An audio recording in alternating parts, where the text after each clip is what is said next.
कहानी की शुरुआत होती है यूरोप के एक जंगल में, जहां एक सुअर अपने मालिक के पिंजरे से छूटकर तेजी से भाग रहा था। वहीं पास ही एक सड़क पर सैम नाम का एक विदेशी बच्चा अपने पिता को ढूंढ रहा था, मगर वो आज तक उनसे मिला नहीं था। सैम को यहाँ की भाषा भी नहीं आती थी, इसलिए जो भी उसे मिलता वो उसे अपने पिता की तस्वीर दिखाकर पूछ लेता। उसे देखने के चक्कर में सैम की गाड़ी का संतुलन बिगड़ गया और गाड़ी सीधा जाकर सड़क के बीच में खड़े सुअर से टकरा गई। सैम ने तुरंत बाहर आकर देखा कि वो सुअर काफी जख्मी हो गया था, इसीलिए सैम ने उसे उठाकर अपनी गाड़ी में रखा और मदद ढूंढने के लिए निकल पड़ा। जल्द ही रात हो गई और वो एक स्टोर पर पहुंचा, पर वहाँ कोई भी नहीं था। फिर सैम ने उस बेचारे सुअर को देखा, पर वो अब तक मर चुका था। कुछ ही समय में सैम सुअर को दफनाने के लिए गड्ढा खोदने लगा तो अचानक उसे पेड़ों में से एक आवाज सुनाई दी। सैम ने देखा कि अंधेरे में कोई खड़ा था जो अचानक चिल्लाकर भाग गया। इससे वो सुअर अचानक से जाग गया, क्योंकि असल में वो मरा नहीं था। इसीलिए सैम उसे फिर से गाड़ी में ले गया।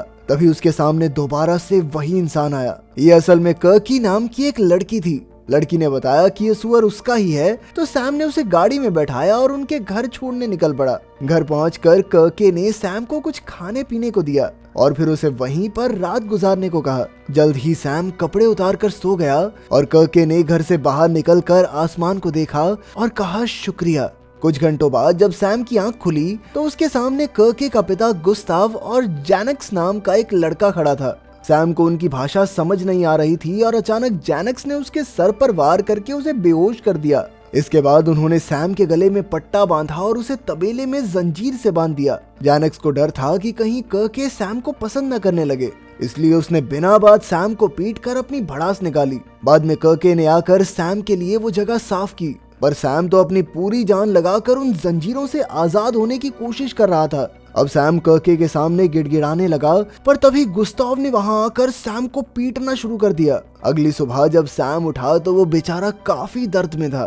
फिर कर्के और गुस्ताव उसके लिए 2 बाल्टियां लाए। एक में उसके लिए झूठा खाना था और दूसरों में सुअरों का खाना। कर्के ने सैम को सुअरों को खाना खिलाने को कहा, जिसके बदले में उसे ढंग का खाना मिलेगा, वरना गुस्ताव उसे फिर से पीटना शुरू कर देगा। तब सैम ने गुस्से में बाल्टी फेंक दी और कहा कि मैं तुम्हारा पालतू सुअर हरगिज नहीं बनूंगा। गुस्ताव उसे मारने दौड़ा, पर कर्के ने उसे रोकते हुए कहा कि ये भूखा रहकर खुद ही सीख जाएगा। शाम को उन्होंने सैम के लिए खाना रखा, लेकिन वो उसकी पहुंच से बहुत दूर था। सैम ने उसे पैर से खींचने की कोशिश की, पर अचानक एक सुअर आकर सारा खाना खा गया। फिर अगले दिन वहां मार्क और विलियम नाम के 2 आदमी आए और बेचारे सैम ने उनसे मदद मांगने की कोशिश की, पर वो तो गुस्ताव से कहने लगे कि वो सैम को खरीदना चाहते हैं। तभी जैनक्स ने आकर गुस्ताव को ऐसा करने से रोका, क्योंकि अगर सैम चला गया तो उसे खुद गुलाम बनकर रहना होगा। असल में जैनक्स मार्क का बेटा था और विलियम उसका चाचा, लेकिन वो उसे एकदम गुलामों की तरह रखते थे।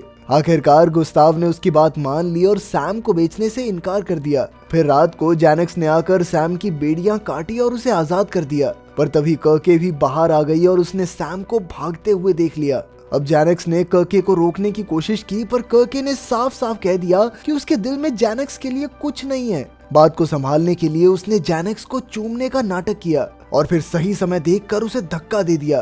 तब जैनक्स उसे पकड़कर मारने की धमकी देने लगा, तो अचानक सैम ने वापस आकर जैनक्स का गला जंजीर से कस दिया। उन दोनों की हाथापाई चल ही रही थी कि तभी एक गोली की आवाज आई। ये गोली गुस्ताव ने चलाई थी। उसने जैनक्स को वापस घर भेजा और सैम को फिर से पकड़ लिया। अगली सुबह कर्के ने सैम को जीन्स और ढंग का खाना दिया, क्योंकि उसने कर्के की जान बचाई थी। सैम ने फिर से कहा कि मैं तुम्हारा गुलाम बनकर नहीं रह सकता, तो कर्के कहने लगी कि तुमने ही तो मुझे गाड़ी में बैठाया था, और वो बेचारा मजबूरी में सुअरों को नहलाकर उनकी देखभाल करने लगा। बाद में गुस्ताव ने उसे एक लंबी जंजीर से बांधा ताकि वो बाहर लकड़ी काटने जा सके।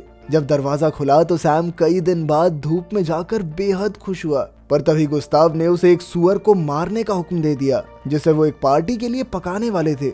मगर सैम किसी को मारने के बारे में सोच भी नहीं सकता था, इसीलिए आखिर में गुस्ताव को ही उस सुअर को मारना पड़ा।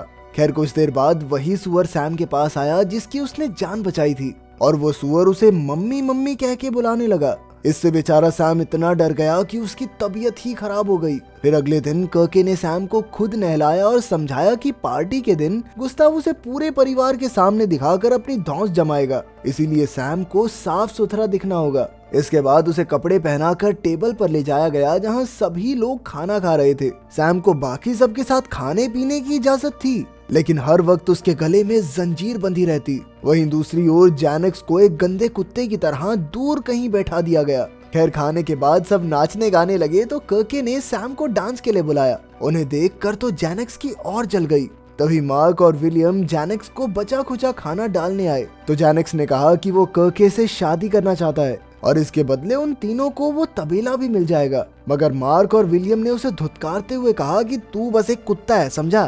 फिर जैनेक्स उनके कहने पर कुत्तों की तरह भौंकने लगा और तो और वो अपने पेट पे मालिश करवा के खुश भी हो रहा था। तभी अचानक गुस्ताव ने सैम को कर्के से दूर कर दिया और कहा कि अभी तुम इसके लायक नहीं हो। फिर कर्के ने सैम को वापस जाने को कहा और जब सैम लौट रहा था तो एक कुत्ता जोर जोर से उस पर भौंकने लगा। अचानक सैम भी कुत्ते की ही तरह जमीन पर बैठकर भौंकने लगा और असली कुत्ता डरकर भाग गया। इसके बाद जैनेक्स झोपड़ी से बाहर निकला और वो सैम पर भौंकने लगा। तब सैम ने पीछे मुड़कर देखा कि उसकी गाड़ी पास ही खड़ी थी तो वो भागकर गाड़ी में बैठ गया, लेकिन दरवाजे में उसकी जंजीर अटक गई। खैर उसने कुछ देर के लिए चैन की सांस ली और गाड़ी में रखी टॉफी खाई।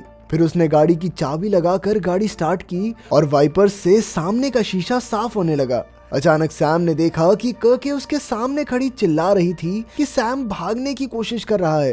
तभी उसके पूरे परिवार ने सैम पर हमला बोल दिया और उसे खींचकर तबेले में ले आए। सैम ने उन्हें समझाने की कोशिश की कि भाई मैं भागने की कोशिश नहीं कर रहा था, ये जंजीर बंधी हुई है, कैसे भागूंगा।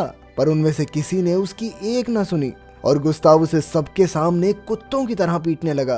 बेचारा सैम पूरी रात दर्द से करहाता रहा। फिर अगले दिन उसे एक छोटी जंजीर से बांधा गया ताकि वो ज्यादा हिल डुल ही ना सके। बाहर जैनेक्स और एक लड़का कुछ सुअरों को ट्रक में भर रहे थे। कुछ देर बाद वही सुअर फिर से सैम के पास आया। सैम ने उसे दूर जाने को कहा पर जल्द ही सुअर ने उसे कुछ औजार ला कर दिए और उनकी मदद से सैम एक बार फिर से भाग निकला। वो चुपके से उस ट्रक में छुप गया और वो सुअर भी सैम के साथ ही आ गया। पर कुछ ही समय में ट्रक का टायर फट जाने की वजह से वो पलट गया। जैसे तैसे जैनेक्स खिड़की से बाहर निकला और उसने देखा कि सैम और बाकी के सुअर तेजी से भाग रहे थे। उधर तबेले में जब कर्के को सैम के भागने की खबर मिली तो वो फूट फूट कर रोने लगी। तो गुस्ताव तुरंत ही सैम को ढूंढने निकल गया। वहीं सैम जंगल में पूरी तेजी से दौड़ रहा था, लेकिन फिर वो अचानक से एक गड्ढे में गिरकर बेहोश हो गया। फिर रात को उसकी आंख खुली तो उसने गड्ढे से बाहर निकलने की खूब कोशिश की, लेकिन कोई फायदा नहीं हुआ। आखिरकार वो बेचारा निराश होकर रोने लगा। फिर अगली सुबह अचानक गड्ढे में एक रस्सी आई तो सैम ने देखा कि वही सुअर उसे बचाने आया था। जल्द ही सैम रस्सी की मदद से बाहर आ गया और फिर सुअर ने उसे जंजीरें खोलने में भी मदद की। तभी चारों ओर से बाकी के सुअर भी उनके पास आ गए तो सैम ने उन्हें अपने साथ लेकर आगे बढ़ने का फैसला किया। अब ये सुअर ही उसके साथ ही थे तो सैम अपनी सारी दिल की बातें उनसे करने लगा। जल्द ही उन्हें खेत में कुछ मिला तो सुअर उसे खाने लगे, लेकिन सैम उन्हें बस देख रहा था। तब उसे एहसास हुआ कि उसके अंदर अपने पिता को ढूंढने की चाह खत्म हो चुकी थी और न ही उसके अंदर अब घर लौटने की हिम्मत थी। उधर कर्के सैम के बारे में ही सोचती रहती थी और दुआ करती थी कि सैम उसके पास वापस आ जाए। खैर रात को जब सैम आराम कर रहा था तो उसे एहसास हुआ कि उसका एक साथ हंसने और रोने का मन कर रहा था।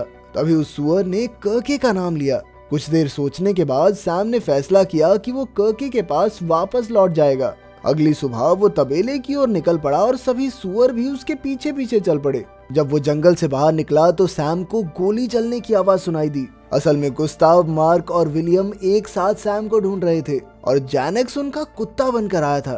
तब सैम खेत में छिपते छिपाते आगे बढ़ने लगा, पर जल्द ही जैनेक्स सूंघते हुए सैम तक आ पहुंचा। तभी गुस्ताव ने सैम के ऊपर बंदूक तान दी और उसे सारे सुअर लौटाने को कहा। सैम को पास ही में अपना वो सुअर दिखाई दिया, पर उसने एक शब्द नहीं बोला। गुस्ताव ने उस पर गोली नहीं चलाई क्योंकि पहले वो अपने सुअर वापस लेना चाहता था, लेकिन अचानक जैनेक्स ने बंदूक हथिया ली ताकि वो सैम पर गोली चला सके। जल्द ही चारों आदमी बंदूक के लिए लड़ने लगे और सैम मौका देखकर भाग निकला, पर अचानक उसने गोली की आवाज सुनी और वो वहीं जम गया। फिर वो तुरंत वापस लौटा और उसने देखा कि सुअर गुस्ताव के पैर का जख्म चाट रहे थे। अब सैम ने गुस्ताव को अपने कंधों पर उठाया और तबेले की ओर चल पड़ा। सैम ने उसकी जान बचाई थी, इसलिए गुस्ताव उससे बहुत खुश था। वो अब उसके साथ गुलाम की तरह नहीं बल्कि एक आम इंसान की तरह बर्ताव करने लगा। फिर उसने सैम को अपनी बेटी कर्के से शादी करने की इजाजत भी दे दी। बाद में जब कर्के उसके घाव पर मरहम लगा रही थी तो गुस्ताव ने उसे वो गोली संभाल कर रखने को कहा ताकि वो मार्क और विलियम से बदला ले सके। इसके बाद कर्के ने सैम को बताया कि उसके पिता उनकी शादी के लिए तैयार हो गए हैं और वही सुअर उन्हें दूर से देख रहा था। उस रात जब वो एक दूसरे के साथ कुछ निजी समय बिता रहे थे तो अचानक उन्हें एक कुत्ते के भौंकने की आवाज सुनाई दी और बाहर से बहुत तेज रोशनी आई। वो दोनों भागकर बाहर निकले तो उन्होंने देखा कि तबेले में आग लग गई थी और बेचारे सुअर जोर जोर से चिल्ला रहे थे। सैम तुरंत ही उन सभी को बचाने के लिए दौड़ा। तभी जैनक्स सामने आया और ये खुलासा हुआ कि ये आग उसने ही लगाई थी, क्योंकि वो कर्के और सैम की शादी की खबर सुनकर तिलमिला उठा था।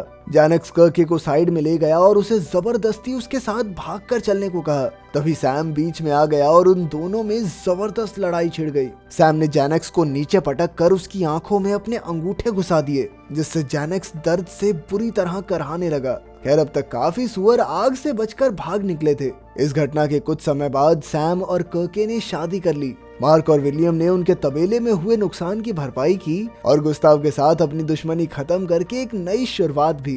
गुस्ताव अपनी बेटी की खुशी में काफी खुश था, पर उसी रात उसे हार्ट अटैक आ गया, जिससे उसकी मौत हो गई। अब कर्के और सैम मिलकर तबेले की देखभाल करने लगे और जल्द ही कर्के प्रेग्नेंट हो गई। एक दिन सैम ने उस सुअर को देखा जिसने उसकी जान बचाई थी। अब वो काफी बड़ा हो चुका था। सुअर ने उसे अलविदा कहा और तबेला छोड़कर जाने लगा। ये देखकर सैम सोच में पड़ गया कि कहीं उसने यहीं रुककर गलती तो नहीं कर दी।